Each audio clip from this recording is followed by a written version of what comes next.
Imagine a world where your physical perfection marks you for a fate worse than death, where your youthful beauty becomes a target painted on your back, where being born with the face of an angel condemns you to a life of unimaginable suffering.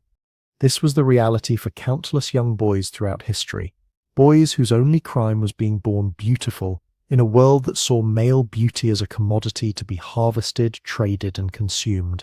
At 12 years old, you only know that the men in fine robes have chosen you for your smooth skin, your delicate features, your beauty, that everyone in your village has always remarked upon.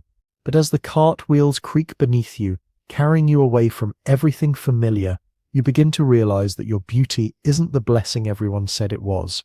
It's a curse that will define every moment of your remaining life. Today we live in a society obsessed with beauty, where physical perfection opens doors and creates opportunities. We spend billions on cosmetics, surgery, and treatments to enhance our appearance. But what if I told you that in ancient times, if you were a beautiful peasant boy, your looks were more of a condemnation than a gift? What if your perfect features, your unblemished skin, your graceful movements weren't signs of good fortune, but markers that would single you out for a life of servitude, abuse, and psychological torment? The practice of selecting young boys to serve as male concubines spans cultures and centuries, from the imperial courts of China to the Ottoman harems, from the Byzantine palaces to the hidden chambers of wealthy merchants across the ancient world. These weren't random selections. They were systematic, calculated processes designed to identify and harvest the most beautiful boys from the most vulnerable populations. The criteria were specific, the inspection methods were thorough, and the ultimate fate of these children was sealed the moment they were deemed suitable for their new roles. Before diving into these forgotten stories of survival and suffering, if you enjoy learning about the hidden truths of history, consider hitting that like button and subscribing for more content like this. And please, comment below to let me know where you're listening from.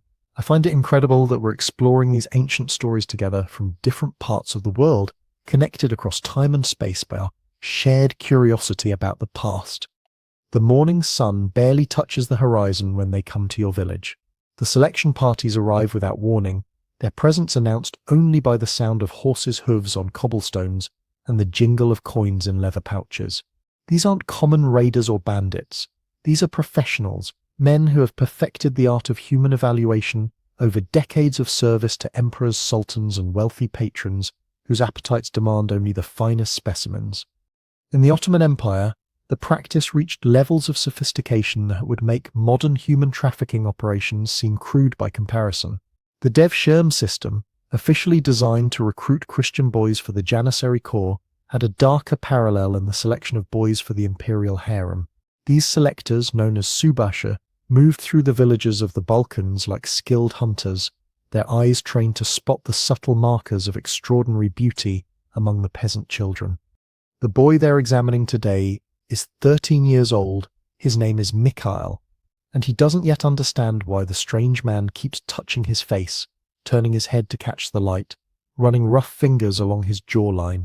The selector's hands are cold, clinical, as they trace the boy's features with the precision of a jeweler examining a precious stone. Every detail matters: the curve of the lips, the arch of the eyebrows, the delicate structure of the nose, the way the morning light catches the golden highlights in his brown hair. "Open your mouth," the selector commands in broken Slavic, his accent thick with the authority of the imperial court.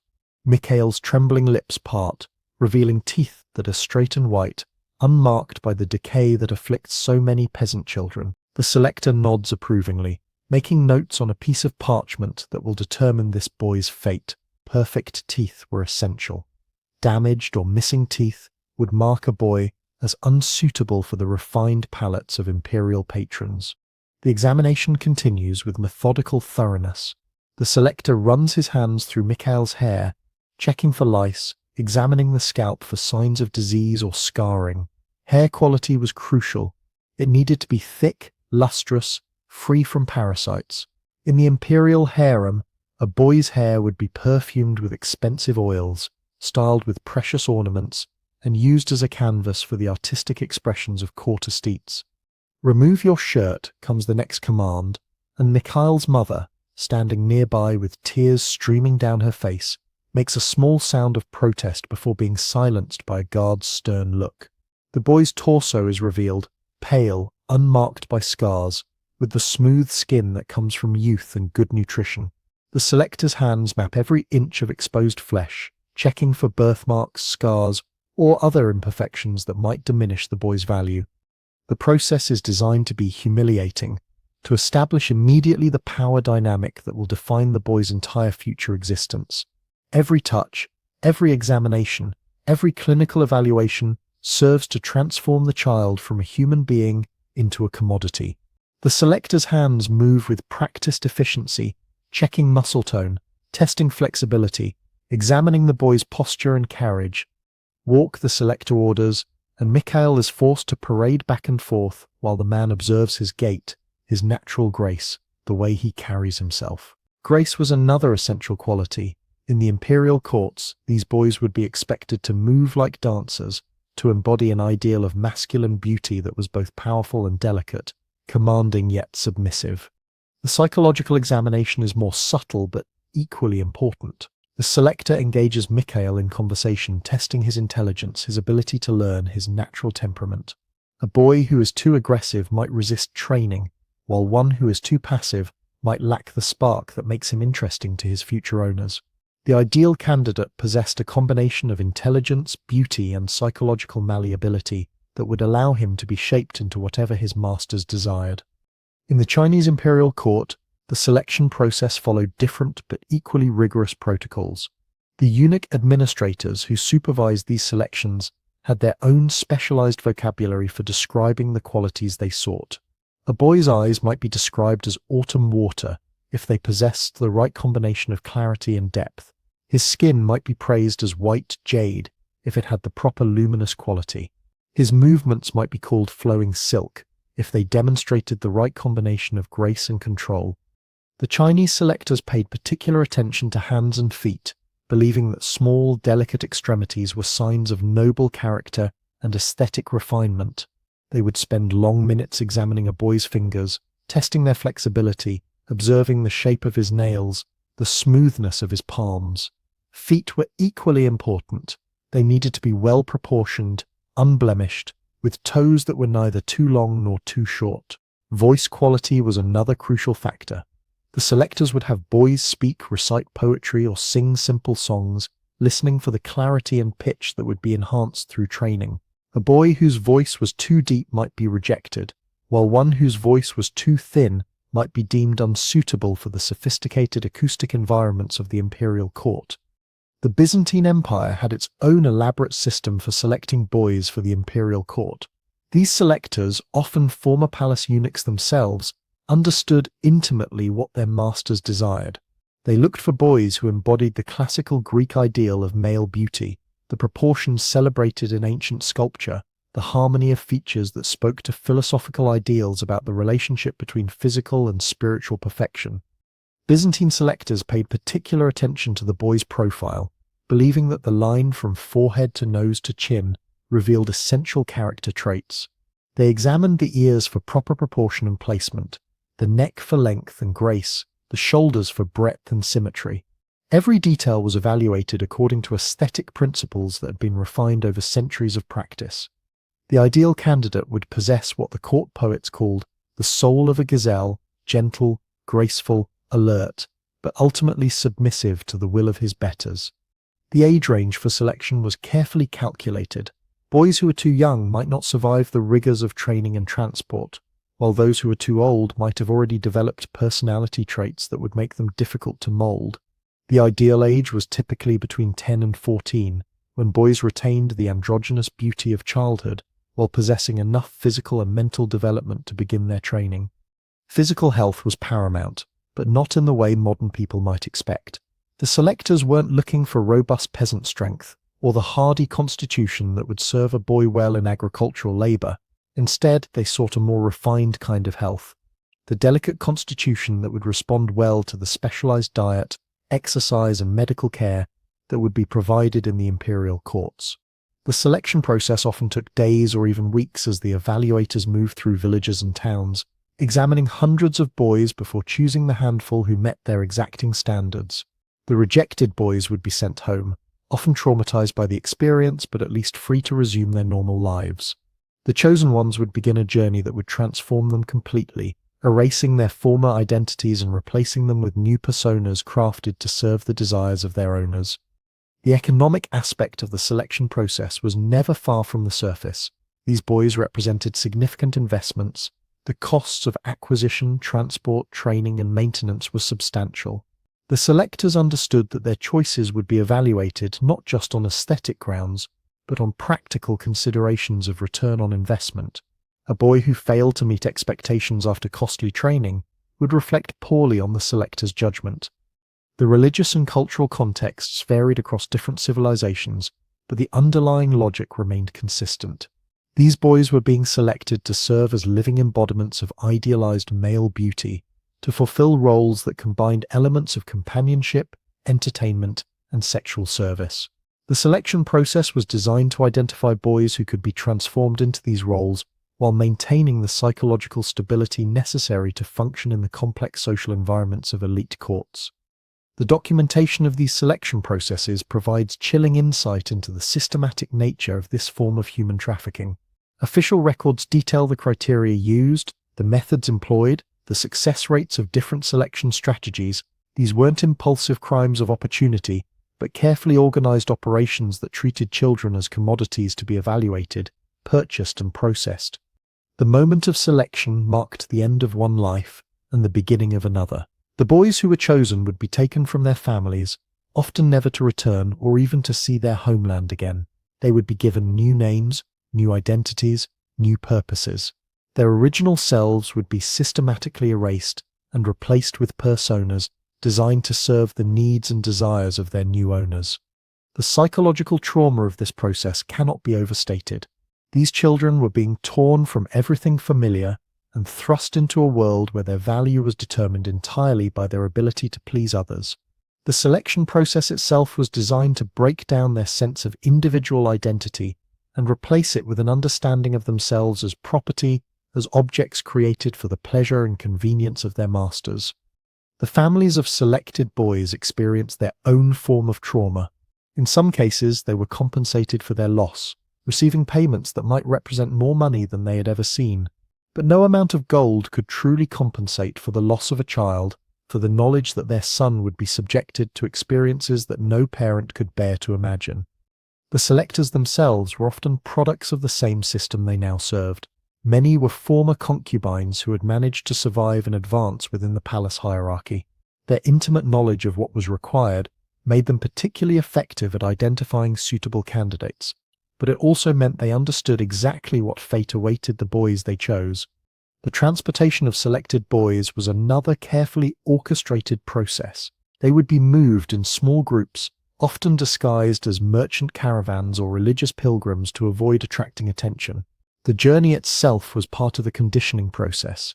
The boys were removed from familiar surroundings, isolated from anyone who might provide emotional support, and gradually accustomed to their new status as property. During transport, the boys would begin to receive their first lessons in their new roles. They might be taught basic phrases in the language of their destination, introduced to new customs and expectations, and begin the process of physical conditioning that would continue throughout their training. The goal was to arrive at their destination with boys who were already beginning to adapt to their new circumstances. The selection process for male concubines represents one of the most systematic and sophisticated forms of human trafficking in history. It combined elements of aesthetic evaluation, psychological assessment, economic calculation, and social engineering to create a supply chain that fed the desires of the most powerful people in the world. The boys who were caught in this system lost their freedom, their families, their original identities, and often their lives in service to the appetites of their masters. The records that survive from these selection processes provide evidence of the cold calculation that drove this trade in human beings. The detailed criteria, the systematic evaluation methods, the careful documentation of success and failure rates, all of this points to a level of organization and efficiency that would be impressive if it weren't so horrifying. The legacy of these selection processes extends far beyond the individuals who were directly affected. They represent a systematic dehumanization of children, a reduction of human beings to their commercial value, and a normalization of sexual exploitation that echoes through history.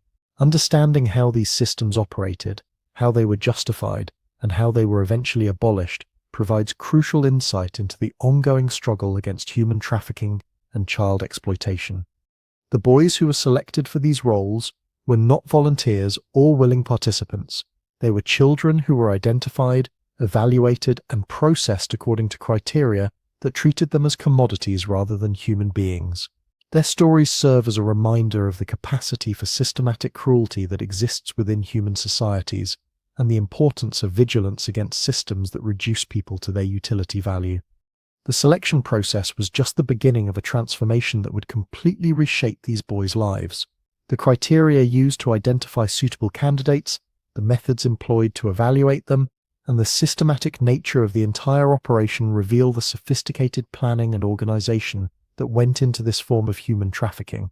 The boys who were chosen would face challenges that would test every aspect of their humanity, and their survival would depend on their ability to adapt to circumstances that no child should ever have to endure. The inspection, clinical evaluation of human merchandise. The holding chambers beneath the imperial palace are lit by flickering oil lamps, their light casting dancing shadows on stone walls that have witnessed this ritual countless times before. The air is thick with incense, meant to mask the smell of fear and desperation that clings to every surface. Here in these underground rooms, the selected boys await the final inspection that will determine their fate within the palace hierarchy. Ahmad is 14 years old, his olive skin unmarked by the sun that has darkened the faces of his farming family for generations. He stands naked in the center of the chamber, his arms at his sides, trying to control the trembling that threatens to overwhelm him. Around him, other boys wait in similar poses, their eyes reflecting the same mixture of terror and resignation that he feels coursing through his own body. The chief examiner enters the chamber with the measured steps of a man who has performed this ritual thousands of times. His robes are silk, his hands soft with the privilege of palace life, but his eyes are hard with the accumulated cruelty of decades spent evaluating human merchandise. Behind him walk his assistants, each carrying instruments and documents that will be used to catalogue every aspect of the boy's physical and psychological condition. "You," the chief examiner points at Ahmad, his voice carrying the authority of someone who has never been questioned or disobeyed. "Step forward." Ahmad's feet move without conscious thought, his body obeying even as his mind screams in protest. The examination begins with his head, the examiner's fingers probing through his hair with the same detached precision a farmer might use to examine a horse at market. Every strand is checked for texture, thickness, and color. The examiner pulls sharply, testing the strength of the roots, nodding with satisfaction when the hair doesn't break or come loose. "Excellent quality," the examiner murmurs to his assistant, who makes a note on his parchment. "The color is particularly fine. It will take dyes well for special occasions." The examination of Ahmad's face is conducted with the intensity of a gemologist studying a precious stone. The examiner's hands turn the boy's head to catch the light from different angles, his fingers tracing the bone structure beneath the skin. He measures the distance between Ahmad's eyes with small metal calipers, the cold instruments pressing against sensitive skin as he records proportions that will determine the boy's value. "Open your mouth," comes the command, and Ahmad's lips part to reveal teeth that are straight and white.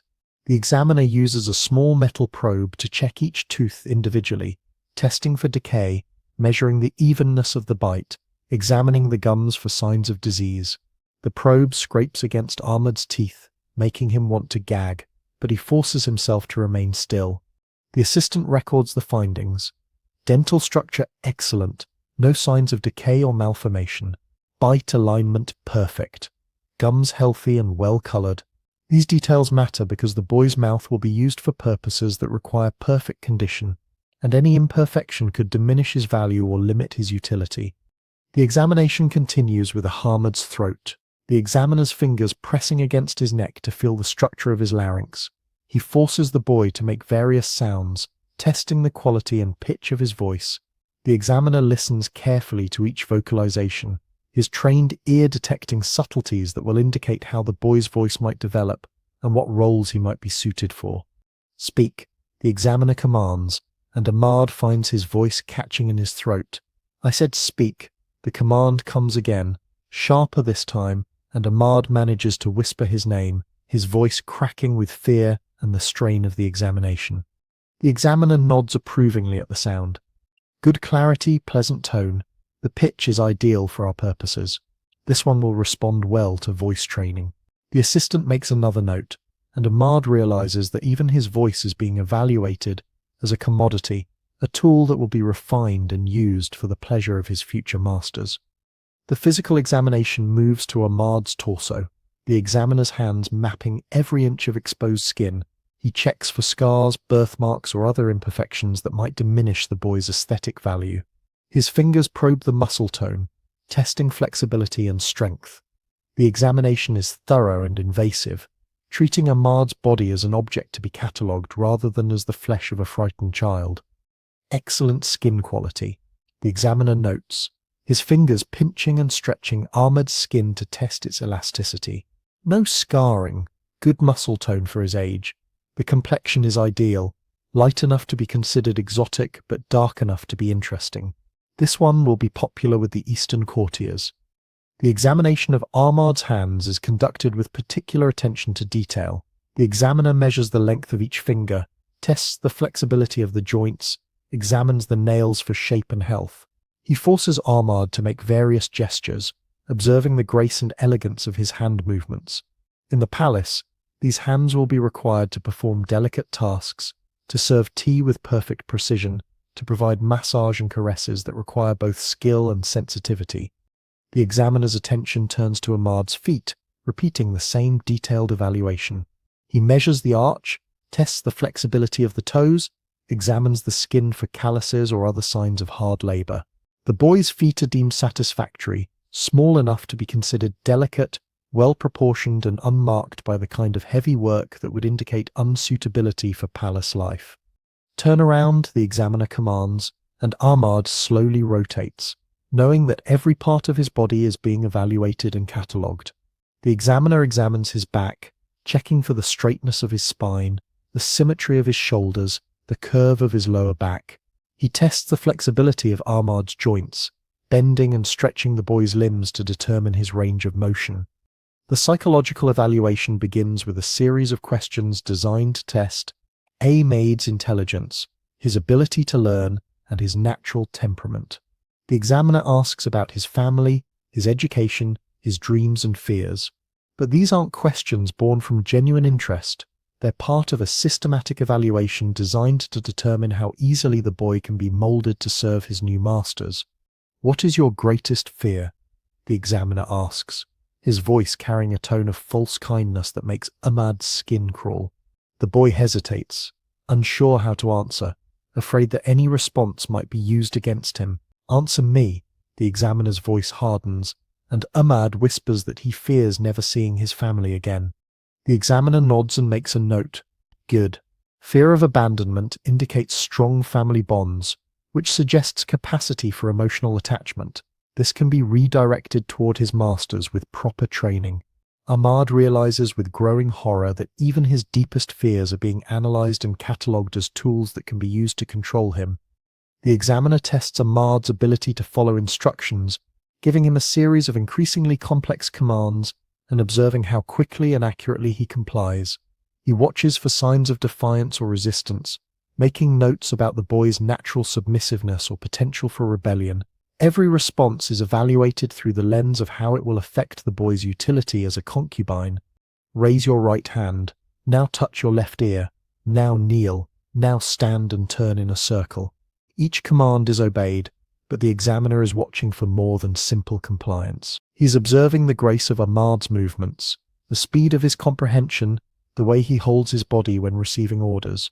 All of these details will determine the boy's training regimen and his ultimate placement within the palace hierarchy. The examiner produces a small vial of perfumed oil and applies it to Ahmad's skin, testing how the boy's natural scent combines with the artificial fragrance. He observes the color of the oil against Ahmad's skin, making notes about which perfumes and cosmetics will be most effective in enhancing his natural beauty. The boy's skin is treated as a canvas that will be painted and decorated according to the aesthetic preferences of his future masters. Excellent absorption, the examiner notes. The skin takes oils well, and the natural scent is pleasing. This one will respond well to cosmetic enhancement. Ahmad feels sick as he realizes that his body is being evaluated like a piece of fabric, tested for its ability to hold dyes and decorations. The examination includes tests of Ahmad's pain tolerance, disguised as medical procedures, but actually designed to determine how much discomfort he can endure without breaking. The examiner uses needles to test sensitivity, applies pressure to various parts of his body, and watches for signs of weakness or excessive reaction. These tests serve a dual purpose. They identify boys who might not survive the rigors of palace training, and they provide information about how much physical discipline each boy can tolerate. Good pain tolerance. The examiner notes as Ahmad manages not to cry out when a needle pricks his skin. This one can handle the more demanding aspects of training without psychological damage. The casual nature of this observation chills Ahmad to the bone, as he realizes that his capacity to suffer is being evaluated as a positive trait. The final phase of the examination involves testing Ahmad's natural reflexes and responses to different types of touch. The examiner's hands move across the boy's body with clinical precision, noting which areas are most sensitive, which touches produce the strongest reactions, and how quickly the boy adapts to different sensations. This information will be used to develop specialized training programs designed to enhance his responsiveness to his future master's desires. Throughout the examination, Ahmad struggles to maintain his sense of self, to remember that he is more than the sum of his physical attributes. But the systematic nature of the evaluation, the way every aspect of his being is reduced to notes on a parchment, gradually erodes his sense of individual identity. He begins to see himself through the examiner's eyes, not as a person with hopes and dreams, but as a collection of valuable traits that can be refined and exploited. The other boys in the chamber undergo similar examinations, each evaluation tailored to their individual characteristics but following the same basic pattern. Some boys are found to have defects that reduce their value. A slight scar, a missing tooth, a temperament that suggests they might be difficult to train. These boys are marked for lesser roles or in some cases rejected entirely and sent away from the palace. The boys who pass the initial inspection are divided into categories based on their potential roles within the palace hierarchy. Those with the most exceptional beauty and the most malleable temperaments are marked for training as personal concubines to the highest-ranking officials. Others are designated for more specialized roles, entertainers, servants, or companions for lower-ranking members of the court. Ahmad is marked with the highest classification, his exceptional beauty and apparent psychological suitability, making him a candidate for the most elite training programs. The examiner's final notes describe him as exceptional material with high potential for advanced training. Ahmad doesn't understand the significance of this designation, but he will learn soon enough that his beauty has condemned him to a fate that is both privileged and horrific.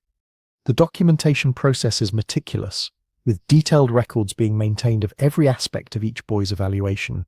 These records will follow the boys throughout their training and service, providing their handlers with detailed information about their physical and psychological characteristics. The bureaucracy of exploitation is as thorough as any modern corporate system, with forms, classifications, and tracking systems that ensure no detail is overlooked. The examiner's assistant produces a set of metal tags, each inscribed with a number and a symbol indicating the boy's classification. These tags are attached to chains that are placed around the boys' necks, marking them as property of the palace and providing a quick reference for their handlers. Ahmad's tag bears the highest classification symbol, a mark that will determine every aspect of his future life. The holding chambers fall silent as the examination concludes, and the boys are left to contemplate their fate. Some weep quietly, others stare into space with the blank expression of those who have retreated into themselves to escape an unbearable reality. Ahmad finds himself caught between terror and a strange sense of relief. The uncertainty is over, his fate is decided, and now he can only wait to see what that fate will bring. The examiner's final report summarizes the day's work with the cold efficiency of a merchant cataloging inventory.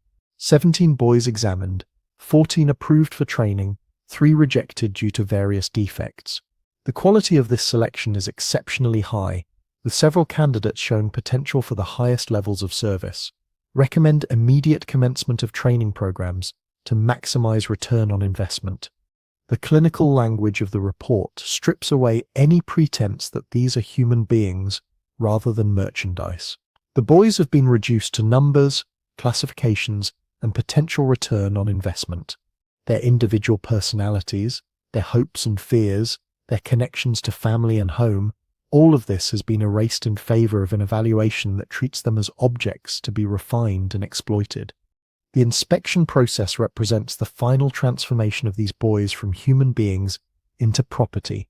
They entered the chamber as children with names, families, and individual identities.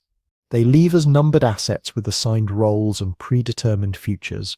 The systematic nature of this dehumanization, the clinical precision with which it is conducted, makes it all the more horrifying. The boys who have passed the inspection are led away to begin their training, their chains clanking softly as they walk. Behind them, the examination chamber is cleaned and prepared for the next group of boys who will undergo the same process. The cycle continues, feeding the insatiable appetite of the palace for beautiful young men who can be molded into whatever their masters desire. The examination process serves multiple purposes within the broader system of sexual slavery. It identifies the most valuable candidates, provides detailed information for training programs, and begins the psychological conditioning that will make the boys more compliant and easier to control. Every aspect of the process is designed to maximize the utility of the human merchandise while minimizing the risk of resistance or rebellion. The records kept during these examinations provide historians with detailed insight into the systematic nature of this exploitation. The careful documentation, the standardized procedures, the classification systems, all of this points to a level of organization and efficiency that treats human trafficking as a legitimate business enterprise. The boys who were subjected to these examinations were not random victims but carefully selected candidates for a system that had been refined over centuries of practice. The psychological impact of the examination process cannot be overstated. These boys were stripped of their dignity, their privacy, and their sense of individual worth in a single session. They were reduced to their physical attributes and their potential utility, with no consideration given to their emotional needs or their human rights. The trauma of this experience would mark them for life, shaping their understanding of their own value and their place in the world. The examination process represents one of the most systematic and dehumanizing aspects of the concubine trade. It combined medical evaluation, psychological assessment, and commercial appraisal into a single procedure that treated children as merchandise to be catalogued and processed. The boys who underwent this examination would carry its effects with them throughout their lives, forever marked by the knowledge that they had been reduced to nothing more than the sum of their physical attributes and their potential utility to others.